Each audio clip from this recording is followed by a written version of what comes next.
Good evening दोस्तों, infra updates में आपका स्वागत है। चलिए फटाफट शुरू करते हैं आज के इंफ्रा अपडेट्स। दोस्तों आज के इंफ्रा अपडेट शुरू करते हैं गुवाहाटी से, जहां गुवाहाटी के शराब भट्टी एरिया के ट्रैफिक कंजेशन को कम करने के लिए स्टेट गवर्नमेंट ने इस एरिया में फ्लाईओवर को कंस्ट्रक्ट करने का प्लान किया है और इस फ्लाईओवर का शिलान्यास कल असम के चीफ मिनिस्टर श्री सर्बानंद सोनोवाल जी ने किया। दोस्तों इस 2 लेन फ्लाईओवर की बात करें तो अप्रॉक्स 790 मीटर लंबे फ्लाईओवर को शराब भट्टी में अप्रॉक्स 149 करोड़ रुपीस की मदद से कंस्ट्रक्ट किया जाना है और दोस्तों इस प्रोजेक्ट को 24 मंथ्स में कंप्लीट करने की डेडलाइन रखी गई है। दोस्तों इस फ्लाईओवर की मदद से शराब भट्टी एरिया के ट्रैफिक कंजेशन को कम करने में मदद मिलेगी। साथ ही साथ इस प्रोजेक्ट की मदद से यहाँ के लोगों को घंटों लगने वाले जैम की समस्या से भी निजात मिलेगा। दोस्तों अगली खबर आ रही है एयरपोर्ट अथॉरिटी ऑफ इंडिया से, जिन्होंने गुजरात के धोलेरा में 1426 हेक्टेयर लैंड में बनने वाले इंटरनेशनल एयरपोर्ट के फर्स्ट फेज के लिए 987 करोड़ रुपीस के टेंडर फ्लोट कर दिए हैं। दोस्तों टेंडर डॉक्यूमेंट के अकॉर्डिंग फर्स्ट फेज के अंडर एयरपोर्ट में कार्गो और पैसेंजर एयरक्राफ्ट के लिए 3200 मीटर लंबे रनवे, कैटेगरी 9 के fire station, main airport building, ATC tower और बाकी रिक्वायर्ड इंफ्रास्ट्रक्चर को कंस्ट्रक्ट किया जाना है। दोस्तों इस टेंडर से रिलेटेड जैसे ही बाकी डिटेल्स मिलेंगे मैं आप लोगों के साथ आने वाले अपडेट्स में शेयर करता रहूंगा। दोस्तों इस एयरपोर्ट की मदद से धोलेरा स्पेशल इकोनॉमिक जोन और सौराष्ट्र के लिए कनेक्टिविटी इंप्रूव करने में मदद मिलेगी। साथ ही साथ इस एयरपोर्ट की मदद से अहमदाबाद एयरपोर्ट के ट्रैफिक को भी कम करने में मदद मिलेगी।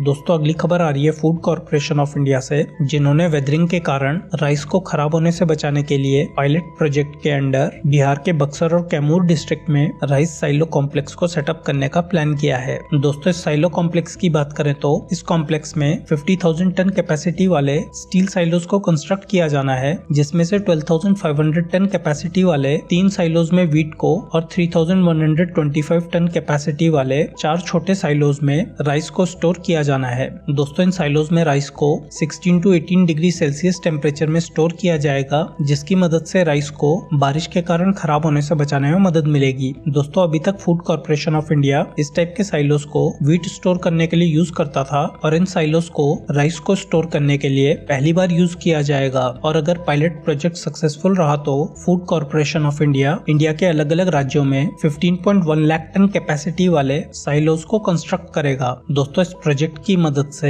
राइस को खराब होने से बचाने में मदद मिलेगी। साथ ही साथ इस फैसिलिटी की मदद से राइस को काफी लंबे समय तक स्टोर करने और प्रॉपर्ली डिस्ट्रीब्यूट करने में मदद मिलेगी।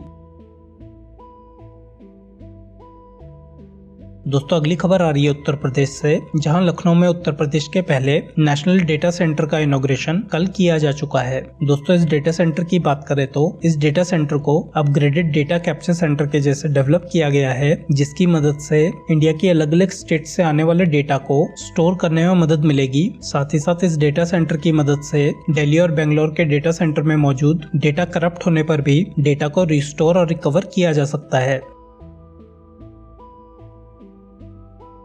दोस्तों अगली खबर आ रही है तमिलनाडु से। तो दोस्तों आप लोगों को याद होगा कि मैंने जब इंफ्रा अपडेट सीरीज शुरू की थी उस टाइम मैंने आप लोगों को बताया था कि ओला तमिलनाडु में 2400 करोड़ रुपीस की इन्वेस्टमेंट करके इंडिया के सबसे बड़े इलेक्ट्रिक 2 व्हीलर मैन्युफैक्चरिंग प्लांट को तमिलनाडु में सेटअप करेगा। तो दोस्तों इस प्रोजेक्ट से रिलेटेड अपडेट आ रहा है कि ओला ने इस प्लांट के कंस्ट्रक्शन को शुरू कर दिया है। दोस्तों इस मेगा फैक्ट्री की बात करें तो इस फैक्ट्री को अप्रॉक्स 500 एकड़ लैंड में 2400 करोड़ रुपीस की मदद से सेटअप किया जाएगा और इस फैक्ट्री में अप्रॉक्स 5000 रोबोट्स और गाइडेड व्हीकल्स को भी इंस्टॉल किया जाएगा। और दोस्तों कंप्लीट होने के बाद ये दुनिया की सबसे बड़ी 2 व्हीलर मैन्युफैक्चरिंग फैसिलिटी होगी, जिसकी फर्स्ट फेज में production capacity approx 2 million unit per annum होगी। दोस्तों इस फैसिलिटी के फर्स्ट फेज को आने वाले कुछ ही महीने में कंप्लीट और ऑपरेशनल कर दिया जाएगा, जिसकी मदद से अप्रॉक्स 40,000 लोगों को डायरेक्ट और इनडायरेक्ट एम्प्लॉयमेंट मिलेगा। और इस फैसिलिटी की मदद से न सिर्फ इंडिया बल्कि यूरोप, अमेरिका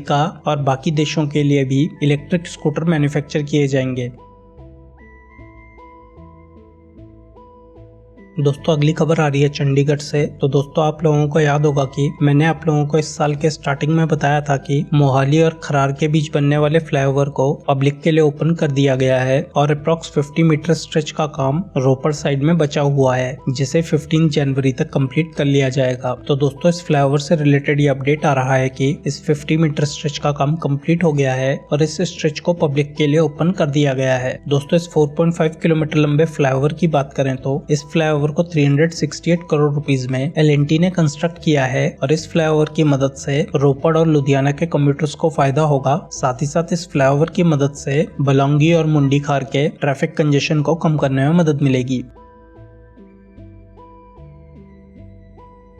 दोस्तों आज का आखिरी अपडेट आ रहा है कोयम्बटूर से, जहां अप्रॉक्स 27 करोड़ रुपीस की मदद से स्मार्ट सिटी प्रोजेक्ट के अंडर कंस्ट्रक्ट की गई मॉडल रोड को इनॉग्रेट कर दिया गया है। दोस्तों इस प्रोजेक्ट के अंडर 1.8 किलोमीटर लंबी डीबी रोड के अलोंग ऑर्नामेंटल लाइट्स और क्लॉक टावर को इंस्टॉल किया गया है। साथ ही साथ रोड के अलोंग वाइडर फुटपाथ्स और यूटिलिटी डक्ट को भी कंस्ट्रक्ट किया गया है, जिसकी मदद से रोड को यूटिलिटी लाइन्स के लिए रोड कंस्ट्रक्शन के बाद होने वाली खुदाई से बचाया जा सकेगा। दोस्तों इसके साथ साथ रोड पर सेल्फी स्पॉट्स को भी सेटअप किया गया है और रोड के अलोंग साइन बोर्ड्स और डिस्प्ले बोर्ड्स को भी इंस्टॉल किया जा रहा है, जिसकी मदद से मैप और शॉप्स के डिटेल जानकारी मिल सकेगी। साथ ही साथ इस रोड के पास पार्किंग को भी कंस्ट्रक्ट किया जा रहा है और इस रोड पर फ्री इलेक्ट्रिक शटल सर्विस को भी प्लान किया गया है। दोस्तों इस प्रोजेक्ट की मदद से सिटी के लोगों के शॉपिंग एक्सपीरियंस को एनहांस करने में मदद मिलेगी। साथ ही साथ उम्मीद करते हैं कि इस टाइप की रोड्स बाकी स्टेट्स में भी कंस्ट्रक्ट की जाएंगी।